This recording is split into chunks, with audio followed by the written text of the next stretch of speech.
Hi, I'm Bryce Crittenden. Hi, I'm Caroline Land, and welcome back to EPL's Overdue Finds. Hey, Caroline, how's it going today? I'm doing well, Bryce. How's your day going?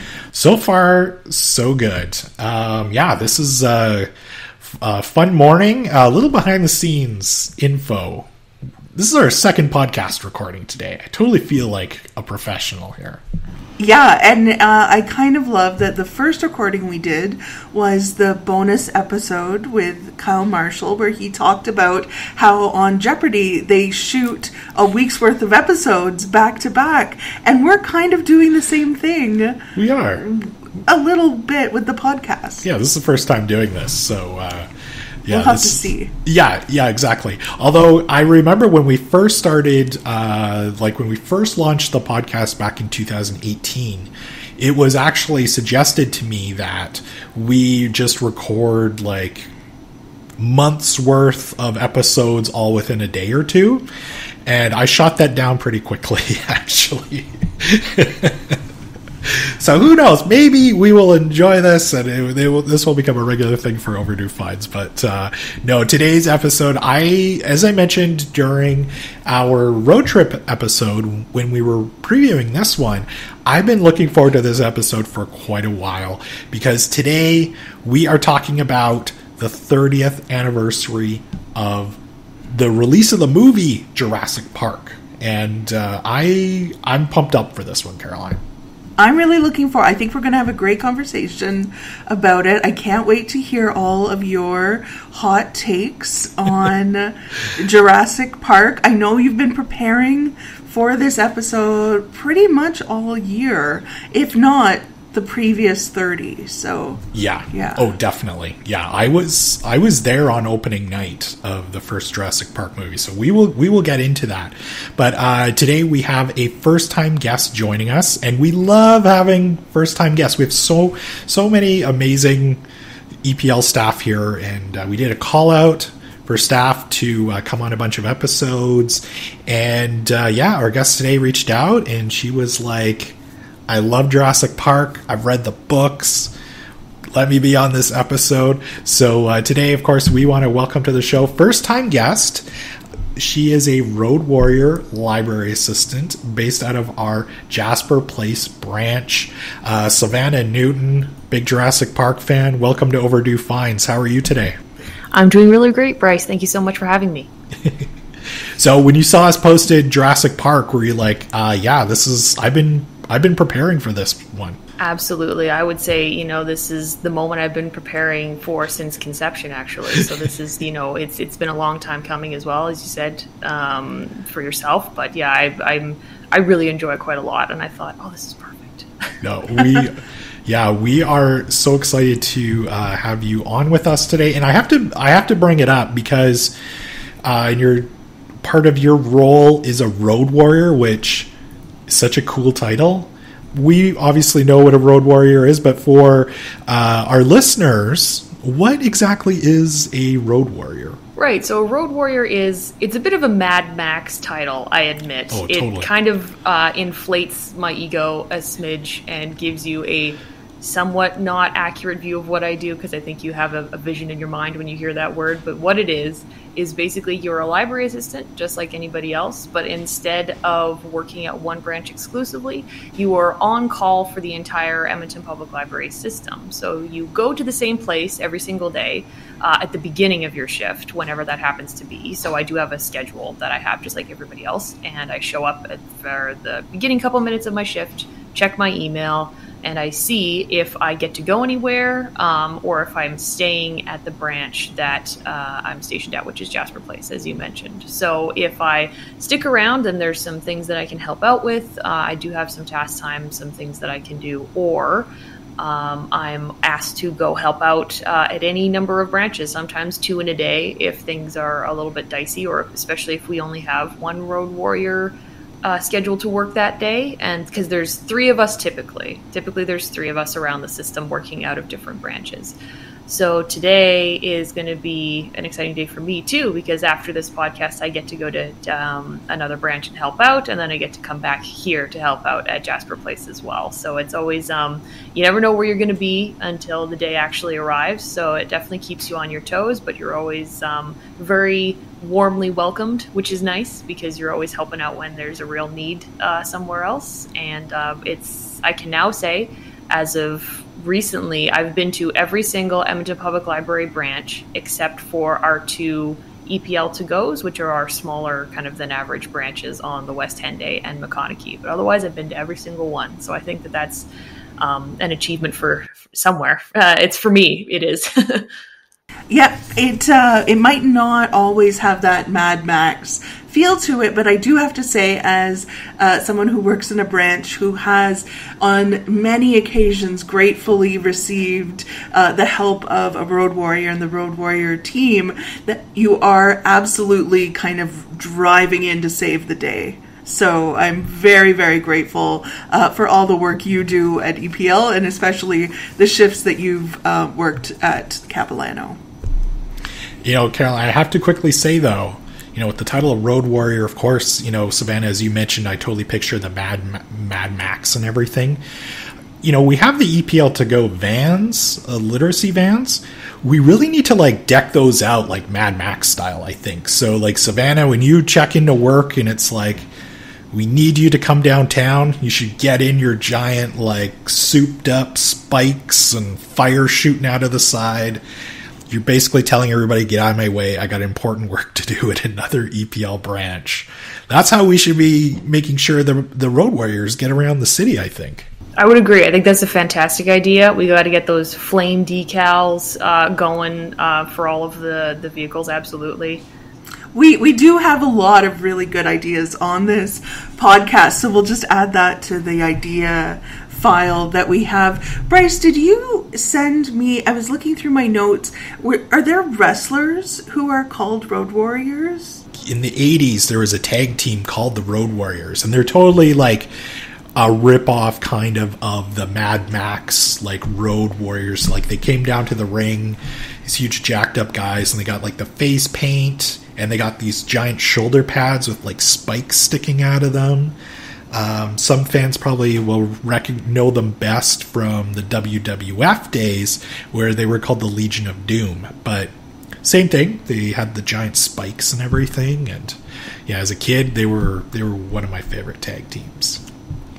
So Caroline, if I switch from marketing to go work at a branch, Road Warrior would totally be my choice for sure. You show up to the interview with your own shoulder pad spikes and say, look, I've got this. I'm all about this. I've been preparing for this my whole life. All right, so before today we start talking about Jurassic Park, let's get into our own Overdue Finds picks. Savannah, obviously we're going to start with you. It's your first time on the show. What's something that you can recommend to listeners? So for myself, I have to say that I recently finished The Nice House on the Lake by James Tynan. It's an adult horror graphic novel that is honestly best experienced going in blind, so I don't even want to tell you anything about it. Though I will say that as a horror novel, it does contain some dark content, so if you are a bit more sensitive to stuff, I might take a look at the trigger warnings that it has, or just proceed with a bit of caution. But it's really phenomenal. The art is incredible. I've read other things by this same author. He also did Something is Killing the Children, so if you're familiar with that one, this is artistically, it looks quite different. But there is, I think, something similar to the vibe. He definitely kind of isn't afraid to go to dark places.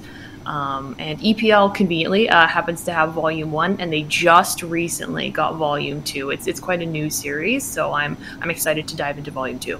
I like it. I'm a big horror fan. Love graphic novels, so once we're done recording today, I'm gonna go put a hold on that. I'm always looking for, not to say I'm kind of superheroed out. I love kind of reading Batman and stuff, but I'm always looking for something a little bit kind of horror and something a little bit edgier. But it kind of sounds like it's definitely like a hard rated R maybe type graphic novel. Is that accurate? I would say that's relatively accurate. I'm always a bit hesitant to kind of slap ratings on things in terms of how severe they are, because I know it's very personal, but I will say it does deal with some dark subject matter in conversation and in the art style. It's certainly not kind of the goriest pedal to the metal type of experience, but there is some darkness there, and there's some images that I think you would need to be, prepared for, as it is a horror comic, and it definitely falls into that category. But there's also a lot of conversation and slow moments, and just like really beautiful art as well. So I would say, maybe 14A, perhaps, maybe leading into an R, depending on how you are sensitive about these sort of things. But yeah, I do think that, if you're a horror connoisseur of any variety, then I think, and you like your graphic novels, then it's one to check out for sure. Caroline, how about you? What have you been enjoying lately?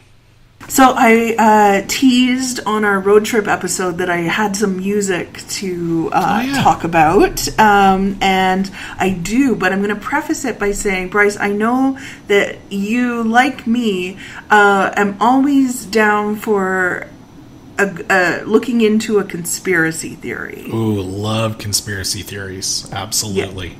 So recently, at the coronation of King Charles, there was attention paid to one guest in particular, and rumors surrounding this guest and their, what's the word, interesting, obvious, attention-grabbing facial hair. They thought, this is clearly someone in disguise. It must be Meghan Markle attending the coronation in disguise, with a full kind of, something that like Mission Impossible style, with this fake look.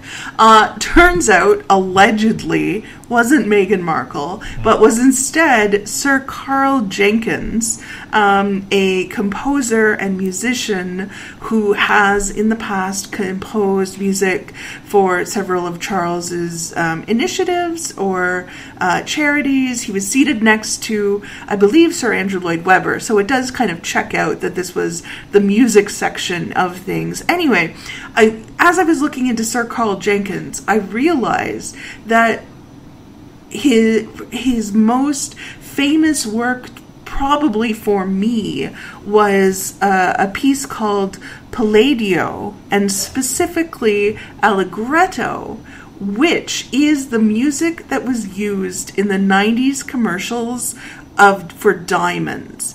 Do you remember those commercials with like the silhouettes of people like being given diamonds? Oh yeah. And there was like classical music happening in the background, and you think it's kind of Vivaldi-esque in that, and you just think, oh, that's fancy music for fancy diamonds. Sure, it checks out.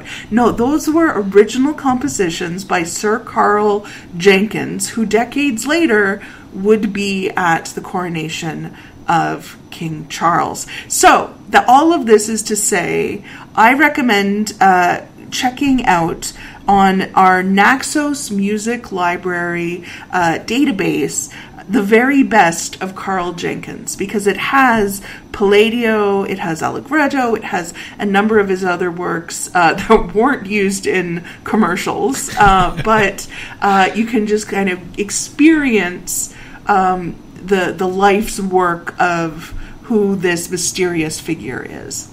That was definitely a deep cut as far as referencing those commercials.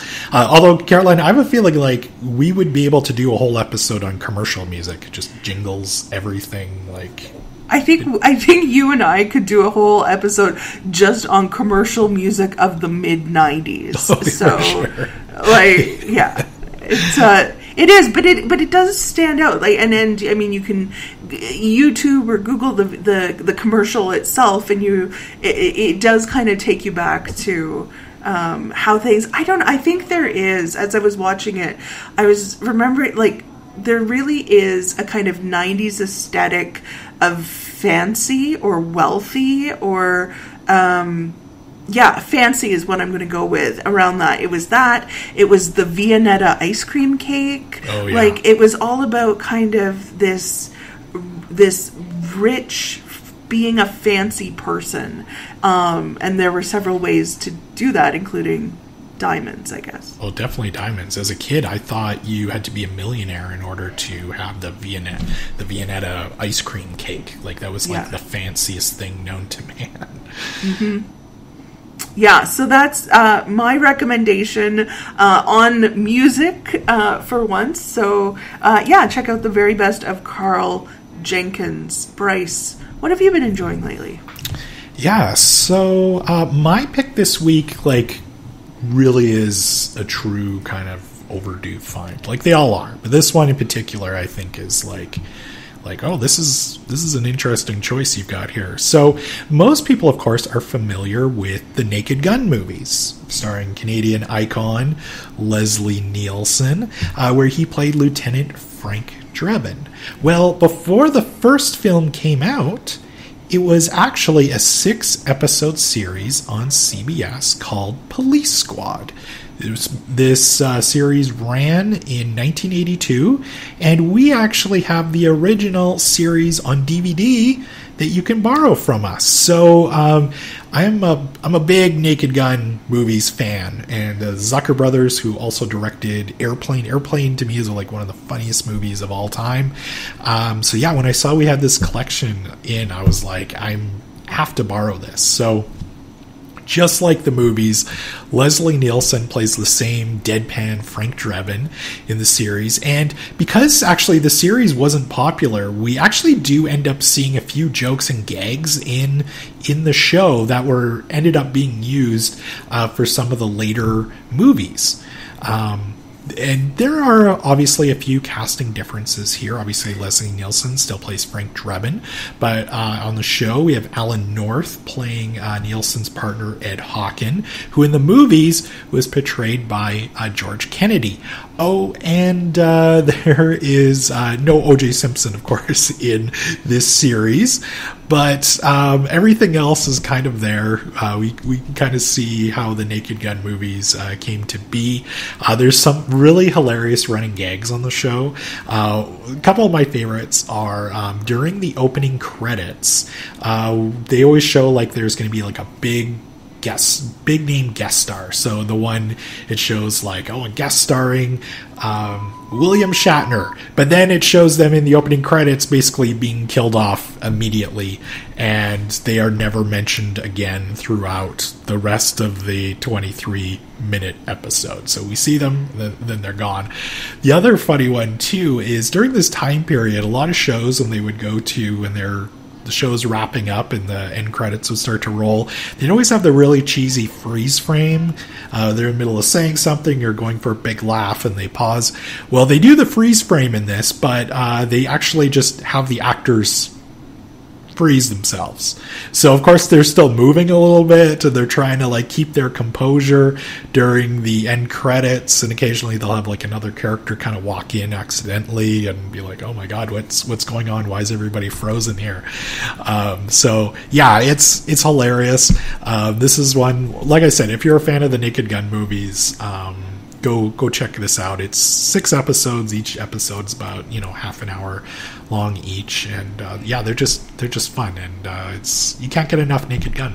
I always like when something that maybe doesn't work as a TV show, or it just wasn't the right time for it, it can go on to have a different life in another form. So yeah, that sounds like an interesting piece of TV history. Yeah, definitely. All right, so today we are here because it is the 30th anniversary of the release of the original Jurassic Park movie. Caroline, we love our pop culture anniversaries on this show. So before we get into kind of sharing our thoughts on the series, Caroline, I believe you got some fun facts for us about Jurassic Park. You never want to assume that everyone knows what we're talking about, but most people probably do. So I just kind of kept it brief on the overview. So Jurassic Park is based on a 1990 sci-fi novel by Michael Crichton. Crichton went to Harvard originally and got a degree in biological anthropology, and then went to Harvard Medical School. He began publishing novels in the 60s under the pseudonyms of John Lang and Jeffrey Hudson. The first novel that was published under his own name was The Andromeda Strain in 1969. He sold the film rights to that novel for $250,000. Fast forward about 20 years, he's published a number of other books and has worked on a number of movies since then. The film rights to Jurassic Park were sold to Steven Spielberg and Universal before the book was even published. This time it went for $1.5 million and a percentage of the gross. They then paid him an additional $500,000 to adapt the novel into a screenplay. So that was a pretty good system he had going on there. Loosely, the plot of Jurassic Park is that a wealthy businessman invites 3 experts to sign off on his new wildlife park. When they arrive, they learn, he's used genetic scientists to make dinosaurs, and there are live dinosaurs wandering around this island, which is also his theme park. A series of catastrophes and sabotage lead to the scientists and the man's grandchildren, who are also there, to situations where they are fighting for their lives against dinosaurs that have found a way to counter all of the controls that have been put in place on this island. Jurassic Park made over $914 million in its initial theatrical release, was the highest grossing movie not only of the year, but at the time, until it was taken over by Titanic in 1997. It won 3 Oscars for technical achievements in visual effects and sound design. It had a sequel, The Lost World, Jurassic Park, which was based on a sequel novel that Michael Crichton wrote after the Jurassic Park movie was released. So now, by that time, you have all of these things starting to influence each other. It came out in 1997. Jurassic Park 3, they abandoned kind of a creative naming structure for that one, came out in 2001. Then there was a period of time where that's all we had until it was re-released for the 20th anniversary, and at that point, the re-releases eventually contributed it to grossing over $1 billion total. Jurassic World comes out in 2015, Jurassic World Fallen Kingdom in 2018, and Jurassic World Domination in 2022. So that brings us up to the modern day Jurassic Park experience. And yeah, I think the only other thing I had that I didn't really have a good place for was the marketing campaign for Jurassic Park included tie-ins with McDonald's and Dino Meals. I think that's important to mention. Oh, you have to mention the Dino Meals for sure. But let's start at the beginning, really, with the book. Savannah, you had emailed us to let us know you were interested. You mentioned you'd read the books. What were your thoughts on the books, and how long ago did you read them? Right. Well, to be perfectly honest, I cannot recall the exact year that I read them, but I did read both of them relatively close together. I actually listened to the audiobooks that were both read by Scott Brick, a really excellent narrator. So if you ever have the opportunity to listen to them, I think he does a phenomenal job. The books themselves, I think it's pretty obvious, actually. The first one, I should say. It's very obvious in that one why the rights got sold before the book was even published. I think you can feel the blockbuster quality to it when you're reading it. I think that comes across really well. I actually think that the one thing that surprised me was how much more, dare I say, intelligent the scientists are in the book. I think sometimes you can get a bit of a sense in the film that they were very loosey-goosey with it, and perhaps a bit arrogant in the way that they had made the dinosaurs and the enclosures and the pens. And there is definitely that human arrogance there in terms of the tendency to play God in terms of making these dinosaurs. But one thing that I thought was interesting, that they went so far as to talk about in the novel how they actually made all of the dinosaurs lysine dependent, which is something that they shouldn't have been able to get in their diet outside of the island. So if they did escape, then they would die, was the idea. But of course, as we all know, things never go to plan. And so that's part of the other thing that happens, is that some of the dinosaurs get off the island in the very beginning of the first book. So it actually isn't just something that happens later on, but it's sort of the catalyst as to how certain people discovered that these dinosaurs exist, is that they started getting into, I believe it was Costa Rica proper, and and not just an island next to Costa Rica. I believe the original site was Isla Nublar, and then Isla Sorna, I believe, is the second one. So the first book is incredibly well written. The characters are really engaging. You get that sense of suspense and expectation right away. And there's even one scene, though, that I'm very disappointed that they did not adapt to the film, where Dr. Sadler is running from the velociraptors in an attempt to distract them from a wounded Dr. Ian Malcolm in their hotel room, and she leaps off a roof into a pool, and I'm like, come on, man. I mean, I'm sure it was probably difficult to film, and then, logistically, maybe she would not have been comfortable doing that, or any stunt person, but it would have been so cool if they had been able to do that. So I think that it's, there's always pros and cons, but I think ultimately it's a really great example of an adaptation done well. And so I would definitely recommend reading the book to any Jurassic Park fan. I think it still really holds up.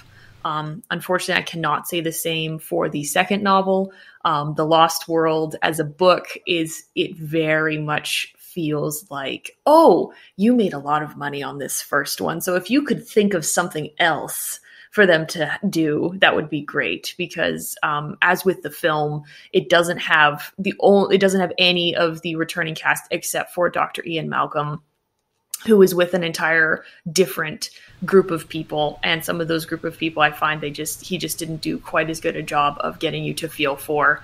And I think just the setup is a bit weaker, because at this point they're knowingly going to an island of dinosaurs as opposed to being surprised. So yeah. I think it's a bit easier to feel sorry for the crew in the beginning, because it very much blindsided them and everything was under control, versus voluntarily going into an island where there are carnivorous dinosaurs, which I think is a bit harder to swallow. Oh yeah, but they're only in the middle of the island. Only in the middle. Yeah, it's fine. I don't understand why there's so much. We'll just keep to the edges. Yeah, the beach is fine. It'll be good. But yeah, so I feel like that one, I wouldn't necessarily recommend reading the Lost World book. I actually would recommend watching the movie over reading the book. I think they managed to, one of the few times in my life where I can actually say that I enjoyed the movie more than reading the book. I think, especially because it's Jeff Goldblum. I mean, can you pick a more charismatic actor? I think it would be tough, personally. So I think he does a really great job, and they managed to smooth some of the awkward edges in it, and I think made it a bit more intriguing. And they did some good job with the action that was in the book. So yeah, I would definitely say I'm a big fan of the original novel for sure. It's interesting that you say about I right now am actually reading the first Jurassic Park novel. I'm not quite done it yet. It was my goal to have it done by the time we record. I'm not done. But yes, I would 100% agree with you that obviously it's Jurassic Park, and the main characters from the movie that I know and love are there. But yeah, the story's just a little bit different. So I'm kind of like, I'm still really enjoying it. And, yeah, and I would totally agree that if you are a fan of the movie, go read the book. It's, like I said, it's just a little bit different, but I do like the stuff with the hotel, and we get like a little bit more into that, which we don't see in the movie. And also, too, I was kind of a little surprised that so the characters of Tim and Lex are actually, their ages are swapped in the book. So in the book, Tim is the older one, and then Lex is this kind of like playful little girl who doesn't like dinosaurs at all, and whereas Tim still likes dinosaurs, but he's obviously he's a very smart kid. And Dr. Alan Grant in the movie is kind of like, comes across as he's not a big fan of kids. He comes around obviously near the end, but he kind of pals up with Tim right away because Tim's all into dinosaurs, and that's what he does for a living. But I'm enjoying it. But you have to wonder about the Lost World book. Like, you have to wonder, like, did they just give him a pile of money like after the movie came out, and we're like, hey, can you just write another story for us, please? So, yeah, I have to wonder. I'm guessing he probably didn't have a sequel plan the whole time. Caroline, have you had a chance to read the books at all? I haven't, but I definitely am interested in reading the first book, Jurassic Park. And after having watched the movie recently for the podcast, again, I think it's definitely made me more curious about it. I want to see kind of where the differences are and maybe spend a bit more time with the characters in enjoying how they're portrayed in the novel versus in the movie. And oftentimes, whenever I'm like, I should read a book, I should read the original source book. Once I watch the movie, I've decided, no, that's enough. I'm good. I'm set here. But here, I think I would like to get into it a bit more, especially reading online some of the differences and how different characters have been made into composites or have different things changed around for the movie. But yeah, let's talk about the movie. When did you first see it? Bryce, I'm going to start with you on this because you shared in our last episode you saw it multiple times in theaters, and you've just shared that you saw it opening night. Talk to us, take us back to June 1993. June 11th, 1993. Young Bryce is just wrapping up grade 8. Getting ready for summer vacation, and my dad took myself and my 2 younger brothers to opening night, and I'd seen the ads and I was excited about it. So yeah, we go, and of course it's like a packed theater, and I'd read about this dinosaur movie, Steven Spielberg, and I'm like, this is gonna be great. And yeah, it just I remember, like, it just knocked my socks off. Like, it was incredible. I mean, the special effects to this day hold up so well that they look so much better than like a lot of other movies that come out today that have like $200-300 million budgets. But I remember at that first screening I was at, my youngest brother. So he would have been probably like, I don't know, 7 or 8, I think, when this movie originally came out. And I remember this scene where we see Dennis Nedry, who is played by Wayne Knight, and his death scene, which is one of probably the most famous scenes in the movie, where he's killed by the Dilophosaurus. And the part was so scary and so intense that I remember looking over, my brother was like, had his head buried in my dad's side because he was so scared during that part. So, I mean, I totally get it because, like, I remember just, like, my eyes were absolutely glued to the scene. Another scene, too, another thing, too, that I really remember about that, like, opening night screening, and I've read that this happened at other screenings as well, but the scene where the lawyer and they're like running away from the T-Rex, and he's like runs into the bathroom and he's just like exposed to the T-Rex, and the T-Rex eats the lawyer. Like, the whole crowd was like cheering. This poor guy was sitting on the toilet and he was eaten by the T-Rex. But I mean, in the crowd's defense, of course, he was this slimy lawyer, and he just abandoned the kids too, just to kind of go save himself. But yeah, that's one of those movies there's certain movies I've seen in the theater, just the whole experience of it is something that stays with you. And yeah, the opening night of Jurassic Park for me is definitely one of those experiences. But yeah, Caroline, as we teased, I did end up going to see this movie 5 times in the theater. It was all within like the initial release. I didn't go see it on its like 20th anniversary or 25th anniversary re-release. Obviously, opening night went and saw it. And then I think like the following weekend I was going to the movies with some friends, and the movie we wanted to go see was sold out. So we went and saw Jurassic Park. And then also too with my family again, we wanted to go see that same movie that was sold out. And so we ended up going to see Jurassic Park. Do you remember what that was? You're going to laugh. Dennis the Menace. The live action Dennis the Menace. Why was Dennis the Menace so popular in Medicine Hat? I don't know. I do remember like we only had like 2 theaters, and Jurassic Park was playing in the biggest theater, obviously.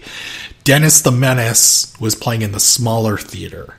And for some reason we needed to go see Dennis the Menace. It captured a moment in time. It really did. Yeah, absolutely. But then, yeah, it was in our theater too in Medicine Hat. They would do these things. They would call them loony matinees. So after a movie had kind of run its course over a couple months, they would bring it back and you could go see it for $1. And so, yeah, my brother and I ended up going to see it a couple more times for like $1 each. So, yeah, I absolutely loved it, and is still to this day is one of my all-time favorite movies. Yeah. Savannah, how about you? When did you first see it? That is an excellent question. The short answer is I don't fully remember, because I was in that young, impressionable age where you don't fully recall exactly where you see a movie for the first time, because I did not see it in theaters, because I was -2 when it came out.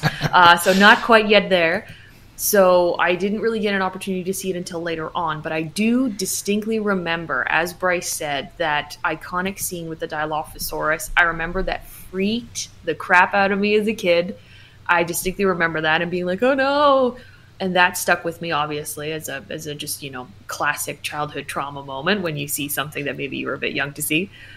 But I am pretty confident that I must have seen the full movie when I was in elementary school at some point, because I do recall when I went to California with my family on a family vacation, we went to Universal Studios and we went on the ride. So we went on the ride Jurassic Park, which I believe still exists, but I think they've vamped it up. But at the time, it was very much just based on kind of that first film. I think I have a memory of seeing it by that point and kind of understanding the references, I believe. So I would have seen it at some point there. And I know we distinctly had that black VHS box. So like you have the VHS, and then I remember the design on it was, the iconic dinosaur skull, which was actually taken from the original book cover, which was made by Chip Kidd. And it was, I listened to a TED Talk with him.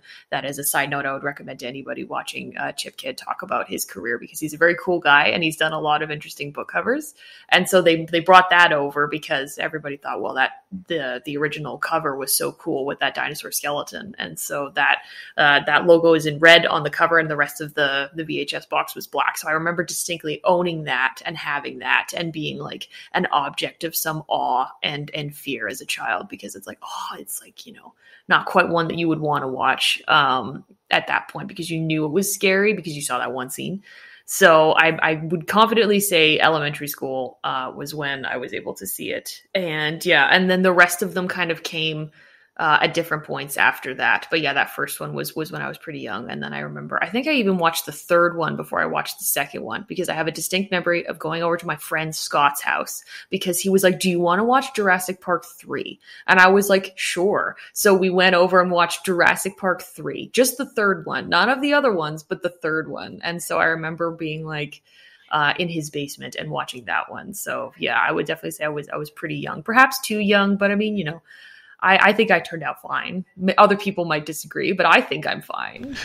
You guys were so excited about a dinosaur movie with William H. Macy in it that this is something all kids have to see. Caroline, how about you? Do you recall the first time that you saw the first Jurassic Park movie? Yeah, it wasn't until the 20th anniversary theatrical re-release. I was just that much younger than you, Bryce, when it came out, and I remember my family in the summer, we had a cottage, and there was this other family who was a couple down, and we were in like swimming lessons with the boys in that family, and the mom just told my mom that they had gone to see Jurassic Park, and that they were like terrified the whole time, and like gripping the seats and doing the thing where they're hiding their faces. So like my mom just decided, oh, okay, then that's like too. We just won't go see it. They didn't enjoy it. We probably wouldn't either. We didn't. And my sister and I weren't plugged in enough, I guess, to Jurassic Park to really even push. Like it wasn't, I would say, like a censorship thing at all. If we had asked, Mom probably would have taken us, but we were just like, oh, okay, that's fine. And then I just didn't see it anywhere. And by the time I kind of was aware of the Jurassic Park kind of world of things, we had The Lost World and then Jurassic Park 3, and those weren't the best reviewed or received movies, even though The Lost World was the second highest grossing movie of 1997 behind Titanic. Like, we're still talking hundreds of millions of dollars that like people went to see it, but it just wasn't OG Jurassic Park. So by then I was like, I don't know, I kind of get it, dinosaurs, it's fine. Until then, the 20th anniversary re-release, I was talking to a friend, and they just were like, you haven't seen Jurassic Park? Okay, we're fixing this. And we saw it in a theater, which I'm glad, because this is definitely a theater movie, something you should see on a big screen and with other people. And I went and I enjoyed it, and I'm like, oh, it's good. I never thought it wasn't, but I really enjoyed it. And then since then I've seen it a handful of times at home on there. I watched The Lost World for the podcast today. It was just so much darker than the first one, and that sounds like a weird thing to say, given that the first one also has a bunch of like dinosaur attacks in it and people die, and it has all these big questions. But The Lost World just it's visually a darker movie. The thing that I noticed was when the scene in the first Jurassic Park movie, when they arrive by helicopter to the island, that's a very famous moment in the scene. You've got the John Williams score, you've got the Welcome to Jurassic Park, like you're seeing it, and it's kind of like this reveal, this kind of there's excitement in it.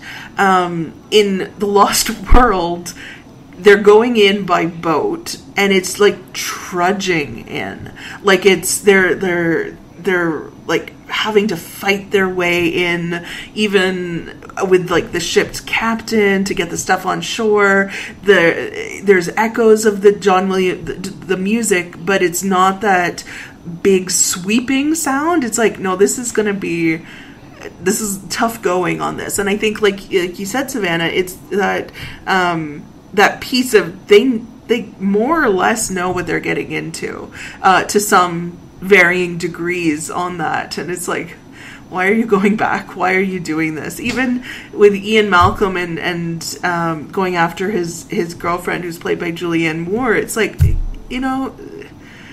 really? How is you going after her going to help things? Yeah, definitely. Now, Caroline, I have to ask you, since you just watched it, yeah, what are your thoughts on Ian Malcolm's daughter defeating the velociraptors with gymnastics? Yes. Yeah. I mean, by that point, I was just like, sure. Like let's just... The fact that, like, the dinosaurs also... they end up in San Diego, and you have, like, people... Like, you're back in in the urban world again with sure, right? Like, yeah, I think that the part with like the T-Rex and everything in San Diego, I think was probably one of my favorite parts of that whole movie. I thought it was kind of cool, but yeah, I think that movie is kind of like infamously known for the gymnastics scene anyway. And it's not subtle. Like, it's no. The whole thing about, you know, they keep forcing in the message of, like, well, T-Rexes were thought to be terrible fathers, and now we know that's not true. Dr. Ian Malcolm, terrible father? Yeah. But, like you said, Jeff Goldblum, and exasperated Jeff Goldblum through the movie, because he is the closest to, why are we back here? Why are we doing this? And so that gives him a fun area to play in. And of course, like, he does also pop up in I haven't seen the last Jurassic World movie, but I saw the first two, and like, he pops up in, I think it's in the second one, and he's still like, why are we doing this, guys? It has been 30 years. Why am I back talking about this? Please. So did you when it came back in 2015 with the Bryce Dallas Howard, Chris Pratt era of the franchise, were you excited? Did you go see the movies in theater? Yeah, I saw, like, yeah, I was super excited about, I actually really enjoyed Jurassic World, the first one. I thought it was an interesting kind of take on it, and like the action and everything. Definitely, obviously, it was cool to see like the park actually open up now and see it kind of the vision with like actual people in the park. And of course, we know how unfortunately it ends. But the second movie, Jurassic World 2, I hated that ending so much to this day, and I think that's why I haven't watched the third one. Like, I was pulling my hair out by the end of it. I'm like, what? Like, it was a ridiculous ending. Savannah, how about you? Don't watch the third one. Sorry, I didn't mean to, no. cut you off. Don't watch the third one. It's okay. Not worth your time. Caroline, did you see them? I saw the first one, Jurassic World. I don't think I saw Fallen Kingdom. And I definitely have not seen Jurassic World Domination. As I was looking at them and Googling Jurassic Park, I kind of saw where the thing, where it goes, and I'm just, what? Okay. But let's focus on the first movie, though, because I think we can agree that first movie is close to perfection as you can get. So the cast of Jurassic Park, of course, is an incredible list of actors. Laura Dern, Jeff Goldblum, Sam Neill, Samuel L. Jackson, Wayne Knight, Richard Attenborough. And that's just the first movie. So Savannah, do you have a favorite character or actor from the first movie? 1,000%, and I have already said it, but it is, I mean, hands down, Jeff Goldblum as Dr. Ian Malcolm. I think it's a combination of factors. I mean, Jeff Goldblum himself is just such like a charismatic actor, and he brought such a unique energy to the role. And I think also like getting to have such great lines as well. I mean, everyone, quote, life finds a way. And also my favorite too is you were spending so much time thinking about whether or not you didn't think about whether or not you should, which I think is really undercuts kind of the emotional premise of Jurassic Park and a lot of the sequels as well, in terms of that genetic aspect to it, which is really interesting. So yeah, I think he's just such a joy to watch on screen. And I think that he was probably the sole redeeming factor for me in the Jurassic World Dominion one. I think he did such a good job there. They gave him a bit of a bigger role than he did in the second one, the Fallen Kingdom one. He was very much just a blip in that one. In the third one, he has more of a role, and I think he was really shone there. So I would definitely say that he's, for me, myself, and I, the true star for sure. And I mean, it's funny too with Jeff Goldblum. Of course, we have the memes with that scene where he's like kind of laying there. He's got his shirt open. Funko released a Funko Pop of just that one with Jeff Goldblum kind of laying there with his shirt open. So yeah, that he definitely is kind of an icon because of that movie. Caroline, how about you? Did you have a favorite character? There are so many really good ones in it. I think I'm probably Laura Dern as Dr. Ellie Sadler is probably the best character I find out of that. I love how focused she is on it as a paleobotanist, and she is curious, but it's tempered with the processing everything, but seeing all of the challenges with it. It made me really curious, and we were joking earlier about with talking about the Road Warrior and how shifts work and things like that, of going doing a deep dive on EPL, how EPL works. I want a deep dive on how all of this came together, the pieces of it. At one point, I think it's B.D. Wong's character, Dr. Wu, says that they've genetically engineered all the dinosaurs to be female, and that's one of the controls that they have. That made me think of our safety consultant here at the library and hazard controls. I want to see this paperwork where they were okay, here's how we're mitigating the potential for hazard in this world. But then also just the scope of it, the whole movie is kind of set in motion around the death of one of the workers on there. That's the first death of this construction phase. I'm not advocating for more death, but they are genetically engineering dinosaurs, and no one accidentally got eaten until the park is pretty much complete. That either their safety measures are amazingly top notch, or I don't even know. I just want to know. I want to, some of these questions, hey, do you think we should have done this?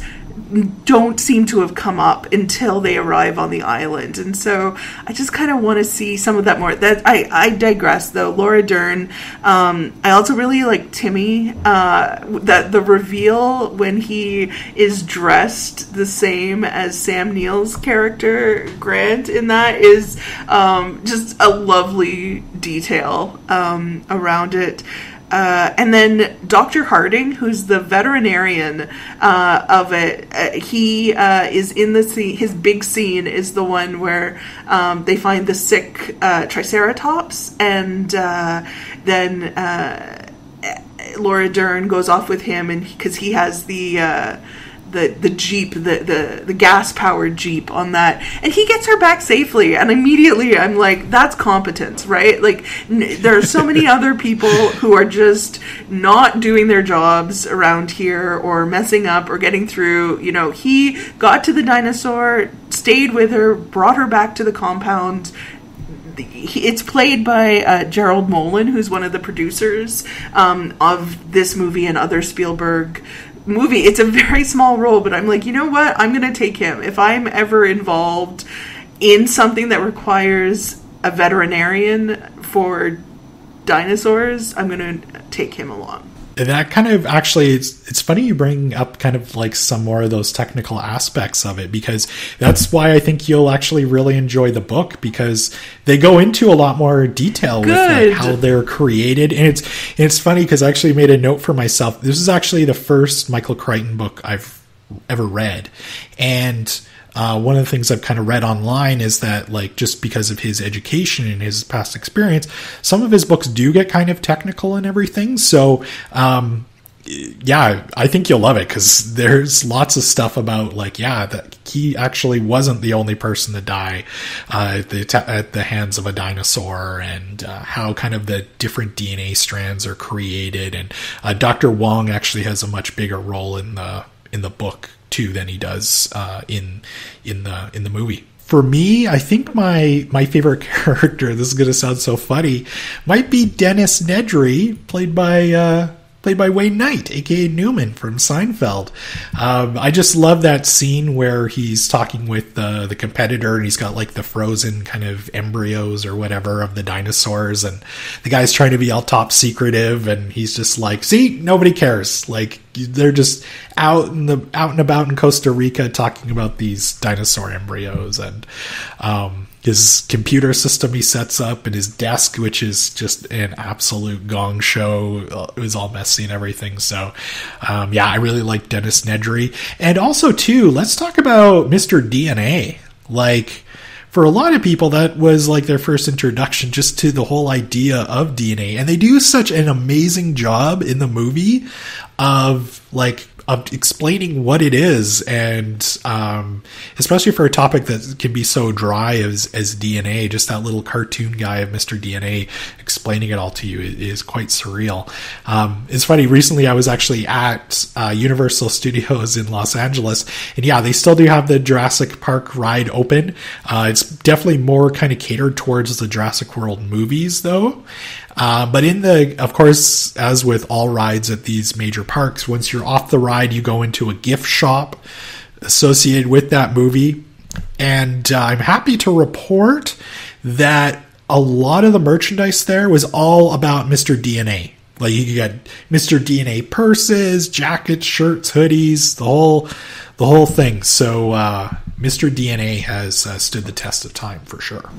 One of my favorite scenes in Jurassic Park is the shot of the gift shop where they have just water bottles and lunch pails and some of it, and you're watching it and you're kind of aware that, yes, of course there would be a gift shop at this fictional theme park, but then there's also the Jurassic Park real world merchandise that's being it's working on a number of different levels, and I just really like that scene. When it comes down to it, why do you think Jurassic Park has remained so popular, Savannah? Well, for me, I definitely think it comes down to two things. The first thing is dinosaurs. Because I think even if you don't love dinosaurs, even if you were never that kid that knew that your favorite dinosaur was like Ankylosaurus and you were whipping out these facts, I think you still have an appreciation for them. I think there's something about it that is just very exciting and interesting to humanity to ponder, because I think it's dinosaurs in general, despite the birds and their descendants that we have today, are just so different from anything that anybody's ever experienced. So I think that curiosity and that interest is just so, to me, it just seems so natural. So I think to pick that as a subject matter is very cool. And then the second thing is it's just the story. I think the story of the original Jurassic Park, it's simple, but it's intriguing. It has, as we talked about before, it has a bit of science in it, but even the novel itself, I never felt that it was a high-level sci-fi that I was reading. It doesn't demand a whole lot of you. It works along, I think, pathways and things that you can understand, and makes it really accessible so that you know what's going on and you understand the complexity of it while not feeling overwhelmed. So I think that that's something that is done really well. And then I think just the fact that the film itself was such a beautiful blend of practical effects and special effects and just real passion and incredible, I think timing too. Like, I think it was made at just the right time with the right people. And so I think that all of these things kind of coming together make it a really awesome idea, because who doesn't want to ponder the thought of meeting a dinosaur, even if like the results would be disastrous? I think that just, that tickles a part of the human brain that is just makes it so that everybody wants to see that and experience that. And I think that as a consequence, I think that that's actually the reason why none of the sequels really recapture the magic of the original, because you really can't do the same thing again, right? Like we talked about, the lead up to Lost World, and it's the same thing for Jurassic Park 3, and arguably the similar stuff for Jurassic World and Jurassic World 2 and 3. You have to have the right setup in order to have the right payoff. And I just don't think that any of the other films have that perfect, beautiful setup. And that's why I think their execution is, it can be fun, can be entertaining, but it doesn't really have that same magic as the original. So that's probably what I would say is the reason why I think it's going to have, another, certainly another couple decades easy in the pop culture imagination for sure. Yeah. Bryce, what do you think? Pretty much, I totally agree with everything Savannah just said, but I think for me, the biggest thing why it's been why the whole thing kind of remains so popular, and I touched on this earlier, is the special effects in that movie. And for a movie that's 30 years old to look better than a lot of movies that come out in 2023 is still incredible. Actually, this was almost my overdue find pick for this episode, but there's a great documentary on Canopy called Jurassic Punk, which is about a Canadian computer animator named Steve Spaz Williams, and he actually created the animation for the dinosaurs. And the documentary goes into like how the original plan for the dinosaurs in the movie were going to be like stop motion dinosaurs, and the movie would have looked so much different, and maybe it wouldn't have done as good. Maybe it would have. Who knows? But I think we can all agree that it wouldn't have looked nearly as good as the final product. But go check out that documentary, because like he definitely doesn't get. He was snubbed out of the Oscars and all this other stuff, even though the movie did win Academy Awards. And if it wasn't for the animation that Steve Spaz Williams came up with, we probably wouldn't even be talking about it on this episode. So just incredible movie. I love that as a potential jumping off point for an alternate universe where Jurassic Park had stop motion dinosaurs in it, and just how that impacted the world from there. I guess I'm engaging in a little bit of chaos theory. I like it. Myself. I agree so much with what you said, Savannah and Bryce. I think one of the things you mentioned, Savannah, having the right people involved in it, or the people in the roles. I've talked on the podcast in the past about how John Williams and his music is just so good, and I honestly think that's one of the reasons why it's maintained its role. Partly because of the music. There's kind of a hopefulness about it, and again, that's a weird thing to say about a movie where so many people die and they leave and they're fleeing by helicopter. Is like everything's going to be trashed, and it also, like, it raises questions. It doesn't answer a lot of them conclusively. You hope people take lessons away from this, but then you see in the sequels that maybe they didn't, or not the ones that you thought. I think that is another key of it. The question of science and ethics and money, and the Jeff Goldblum line again around they spent so much time thinking if they could do it, they didn't think about if they should, and like that's still echoing today. So I think having that core piece, and then just the look of it, it's really bright and light. And I mean, yes, most of it does take place overnight, so the sky is dark, but the movie balances that with the scenes in the sun, in the fields, the greens, the lushness. I mean, there's a reason you would want to go visit this island aside from the dinosaurs, and it's really effective in that way. And then the last point I had in my mind, because of our most recent March Madness tournament, where we talked about villains, and I was thinking of this, and they make it explicit in the movie where they say that like the carnivores are just doing what carnivores do. They're just behaving the way that they do, and it doesn't demonize the dinosaurs in a way that even in the Lost World you start to see some of that like creeping into the story and how it's talked about and how it's framed. But this, I mean, T-Rex, they're running from him for most of the movie, but then he also kind of saves the day, and it's not intentional. It's just everyone is doing what they're meant to do. So I think that really keeps the story in an interesting place, because it doesn't become humans are going to vanquish the dinosaurs that they also recreated. So, I think it's just a story that still resonates 30 years later. Bryce, before we get to our roundtable questions, can you let our listeners know what is coming up on our next episode, coming out on Friday, June 30th? Yeah, so did you know that EPL has a website in partnership with the government of Alberta called Voices of the Land that celebrates the stories, knowledge, and experiences of Indigenous peoples in Alberta?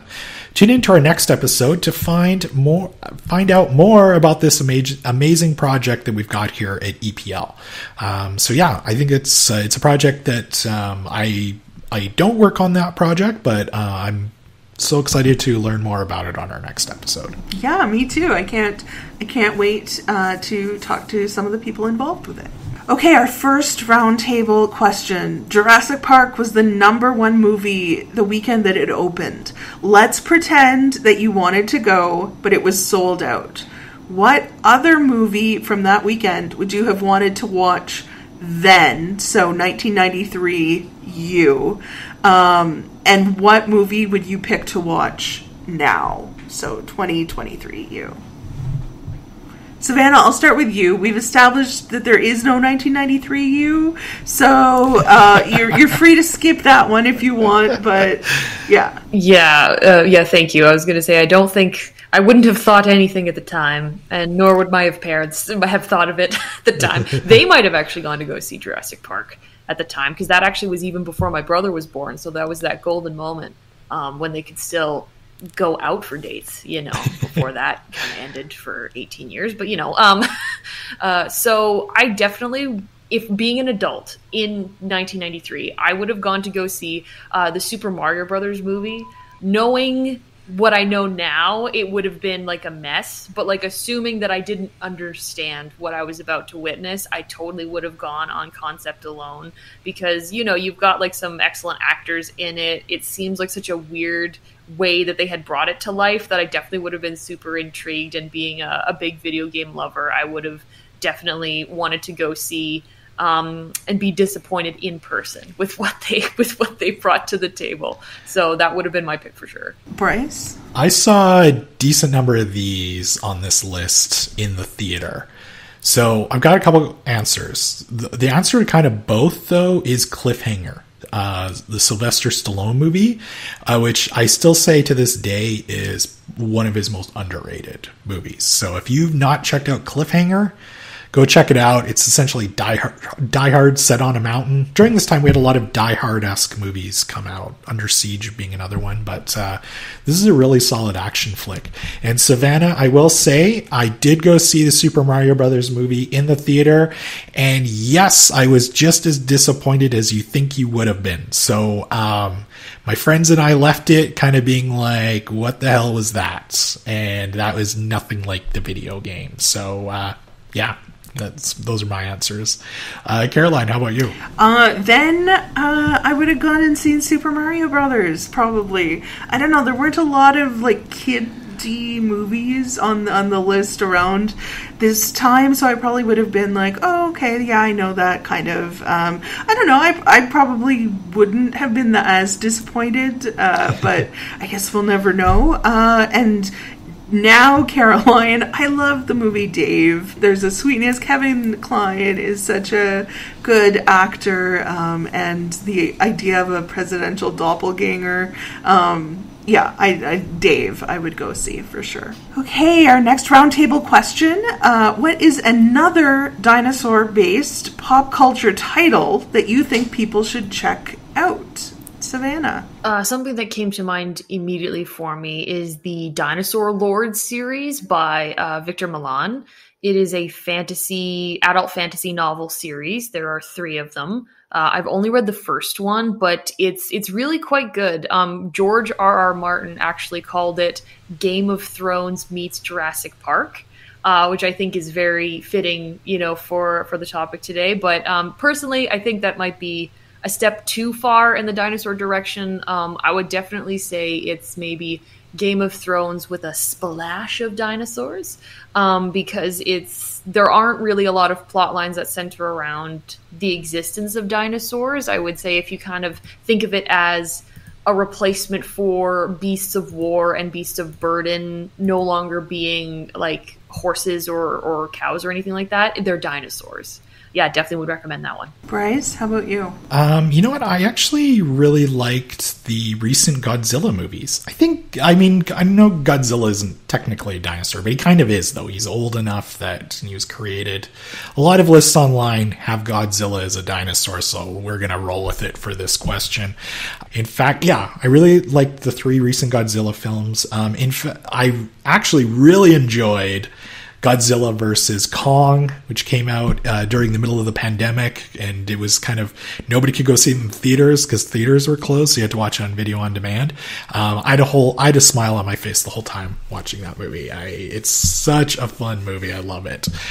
So yeah, that's my answer. Caroline, how about you? I went with Drumheller Dinosaur Dance, which is a picture book that was published about 20 years ago, but really, what is that in the scheme of dinosaurs? Just a drop in the bucket.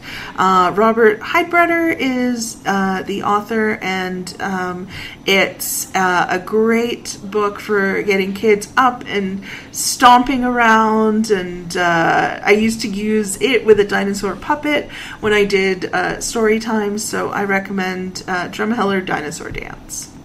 Yes. And before we go, we also can't forget about the self-published novel from Seymour Skinner called Billy and the Clonosaurus. So that's it's another one to keep in mind if you're looking for a dinosaur title. For sure. I actually thought that was going to come up more frequently in today's episode. It should have, yeah. It should have. Thank you so much for joining us today, Savannah. Is there anything coming up at EPL that you would like our listeners to know about? Sure. I think just, because we're now getting into June here, on June 24th, we have our Summer Starts kind of kickoff party at every single branch across Edmonton. So it's very accessible in that way. It's got crafts and other activities, and it's just kind of a fun way to start the summer and start the hopefully the beginning of summer reading for a lot of kids and that sort of thing. So I think it's a lot of fun, and so I would definitely recommend that the folks listening, if they would like, check it out. Yeah, so we'll have a link to information about the Summer Starts opening day, as well as all the details on the reading club for sure. We hope you've enjoyed today's episode. Make sure that you're subscribed so that you get all of our new episodes. Please leave us a review on Apple Podcasts, and most importantly, tell a friend about the show. Yeah, as Caroline mentioned, we'll have a link to everything that we talked about in today's show notes. And as always, we love to hear from our listeners. So you can email us at podcast@epl.ca. Caroline and I both get those emails, and we love hearing from listeners. You can also share your thoughts about the show with us on Twitter at epl.ca and by using the hashtag EPL Overdue Finds. Thank you for listening, and we'll see you next time.